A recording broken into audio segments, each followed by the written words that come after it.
4, So, 3, 2. Sorry? are we watching the camera? Watching to the side? We're interacting with each other. We're interacting with each. I know. Yeah. Okay. I know. Okay. I know. I'm going to. Yeah. So, I mean, I particularly gotta like each other. squeeze around so I can actually see you. Well, Okay, great. And action. Maestro, if we can call you that, to just shake things up right from the very beginning. Our project involves what we're calling now the Fallen 66. It has to do with those Tuskegee Airmen pilots that were killed. We now find that we might have our numbers wrong, that there might be many others, and there are some crew people that are involved. But we feel that families have not gotten closure. Those of us who don't know that they died need to understand it. Right. And that's the case in any war. There's no two ways about that.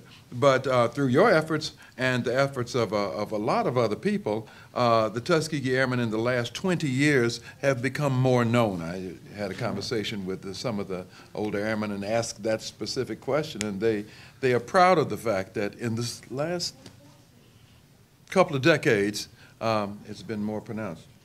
What are your thoughts about the Fallen 66? Well, I mean, it's a fact of war that some men go missing.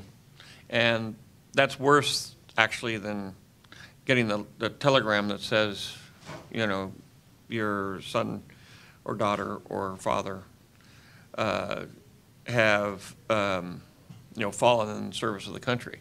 Because it leaves this aching feeling of not knowing what happened. And so I think it's very important to try to resolve that issue. And obviously we've been struggling through all the wars, excuse me. Obviously we've been struggling through all the wars since World War II to try to identify as many of the missing as possible in terms of the efforts of the country to spend a great deal of time and energy to do that. I think it's the same thing whenever you get an advocacy group, like what you're talking about. It always helps a lot in terms of getting, you know, the Department of Defense or whoever you're dealing with to sort of pay attention. And so I think it's a good idea. Also, you can spread the word, get contacts, and have more influence over people who might know things.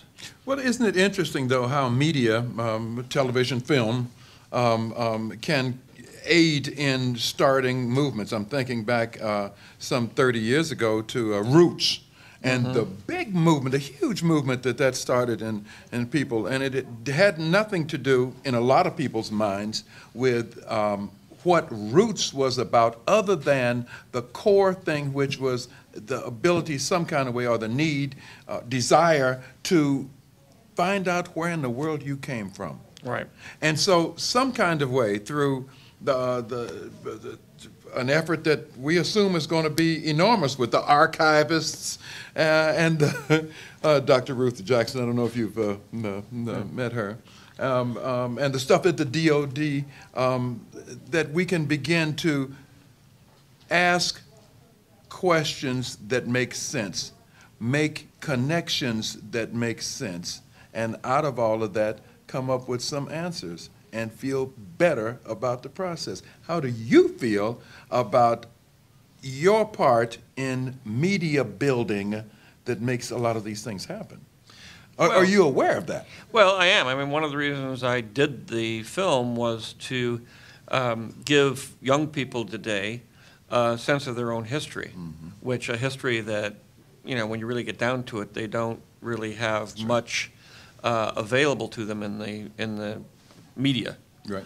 And so, and again, the problem is the people who become part of, say, Black history are the exceptional ones. The Martin Luther Kings, the Douglases, the people, people who are way above everybody else. And I wanted to make a movie about just regular guys, regular people, like everybody else, just like the rest of us, and teenagers, 19, 20, 22 years old, kids who went out and became heroes and helped save the country from a very horrible fate. That anybody can be a hero. Anybody who's part of this culture of ours can help make it better. Even a filmmaker?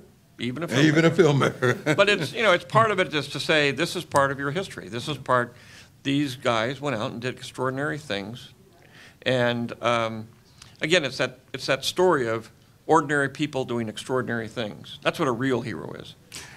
I'm excited about the notion that people with new technology can begin to tell stories that perhaps they couldn't tell before for lack of a way to do it.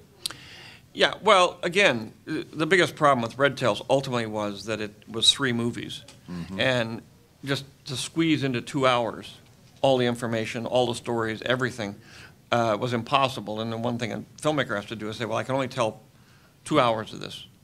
That's all I have available to me at this point. So I'm going to go for the 2 hours that I think will get the widest audience. And I want to make a movie. What I wanted to do was make a movie that was an action thriller, exciting, but had all the undertones of all the other issues that were going on, but basically about pilots, people who love to fly, and the problems they had in terms of the challenges they faced every day, just in terms of going up in those airplanes and doing combat. There was a whole other one about how they got there in the first place, and there was another one later on about how they came back and basically started the civil rights movement. Those are also great movies and great issues. To be told by somebody, mm-hmm. And my hope was that by telling this one, mm-hmm. somebody else would come out and say, well, I'm going to make a sequel to that. Mm-hmm. I want to tell that story too. And I keep telling people the best stories have yet to come. And they're not as complicated or expensive as the one I told. I couldn't, without technology, I couldn't have told the story. You can't do a combat movie like that about aerial combat with airplanes. It just is impossible. People have tried Battle of Britain and things, and people get killed, and the shots aren't quite right because it's just physically, to try to coordinate airplanes to get into a position to be able to shoot them a particular way that you need is extremely difficult. Was it a nightmare, some of it? Not for us, because we did it all digitally, so we could we could put the planes wherever we wanted them and have them fly, and there was no danger of anybody getting killed. Mm-hmm. But just, in the end, taking an airplane off and flying it around for 8 hours and have the crews and the guns and all the things you need to do that, it's very, very complicated and expensive. So what do you think about this notion, though, that I'm going to do the best I can with a film, mm-hmm. and it's up to you to make corrections or take it to the next step? Is that how you see life? What, in terms of, well, I feel very strongly that information is very important. Yes. That knowledge is very important. And giving people knowledge, giving them information, especially for the next generation, is very powerful to them. Mm-hmm. And if you can present it in a very entertaining and exciting way that moves you emotionally, then that's the best of all. But have you always seen your role, folks like you, as that? Well, I like to make entertaining movies, but I like to make them about something. And all of my films are about something. They have themes, and they're about issues. And when I started out and I was in college, I think the films had a tendency to be a little depressing and bitter, and the way it is when you're in college, when you realize the world isn't the way you were told it was. And it wasn't until later that I realized that sort of inspirational movies actually have much more of an effect on people. And, it just has the audience and the kids that come up to you and the people that talk to you and say, you changed my life and you did this, don't happen in movies that say we live in a terrible world. They only happen in movies where you say, yes, we live in a terrible world, but we can actually do something about it. Do you think, and there it is, do you believe that in the future there may be more collaborative kinds of projects that involve film and live and? Well, I mean, the theater is using film now. And so, you know, there's a lot of things that are crossing over. The thing that's the most important now, obviously, is digital and the digital medium. And that's the thing, you know, with a film like Red Tails, which is so exciting, which is it's now out on DVD, but pretty soon, you know, it will be, you can get it on your iPhone, you can get it, you know, on your laptop, you can put it in your library, you can, you know, it's much easier to do those things than it was before. Will you allow a company to, will you license a company to divide it up in a way that it can be shown to the 500, to the populations of India and Africa on their... No, that'll definitely be happening. You know, and we've been promoting very strongly to encourage corporations and people to either like donate a DVD to a school, and we put a lot of DVDs in schools ourselves, but also once it gets online to help schools have availability to that.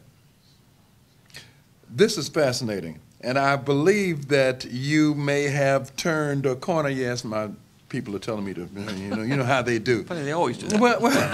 Well, but it seems like there's a corner turned where it is not, I know it's not just performance and film for film's sake.